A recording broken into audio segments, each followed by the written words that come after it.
Well, Mancow, a talk show host that we interview, is coming on tomorrow. He was waterboarded last week and lasted 6 seconds. They say the average person lasts 18 seconds. You've been waterboarded. Yes. Oh, I laughed. I saw Mancow's thing on the internet. My wife brought it up, and I loved it. I mean, I didn't love it that he was waterboarded. I love the fact that he had the courage. He took the position that waterboarding was, we should allow him to do it because it's saving lives and it does this and it does that, which is not true, because any information you get from somebody being tortured is not, good information. It's not sound. They're going to say whatever it is they have to say to stop the torture. And Mancow got waterboarded. He wasn't strapped down. They should have did it the way they did it to us. You were strapped down, your arms and legs, your head was put in where you couldn't move it, and generally somebody dropped a knee into your stomach so you couldn't get a breath of air. Then they start waterboarding you. Well, he was allowed to just lay there. They started to waterboard him. He could break it off anytime he felt like it. He lasted 6 whole seconds. And it took him about 3 or 4 minutes to compose himself. And when he did, he said that it was 20 times worse than what he ever imagined it to be. And he definitely said it was torture.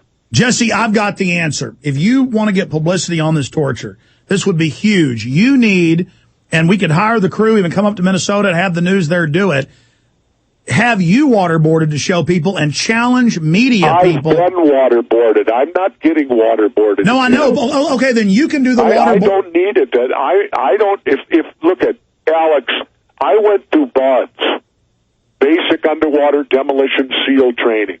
A friend of mine just emailed me who likewise went to a different SEER school than I did, and he said it was torture.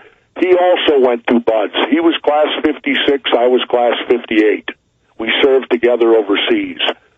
If two guys who went through Navy SEAL training are telling you that it's torture, isn't that believable enough? Well, everybody knows it's torture, but that's the issue of these control freaks, like Karl Rove telling the news media years ago that he controls reality, that they are history's actors. They are saying here, no, it's not torture, and it's okay if we do it to non-citizens, but the Military Commissions Act and the Enemy Combatant Act states they can secretly strip a U.S. citizen of their rights and then do it to us. Remember, they swore the Patriot Act wouldn't be used against U.S. citizens, and now they admit that every state has used it thousands and thousands of times. But going back, Jesse, because I've got to get this question out to you. I'm saying you're angry about torture. I'm angry about it. You ought to challenge all these media people that have been promoting it as a good idea and not as torture. You ought to challenge them to go on national television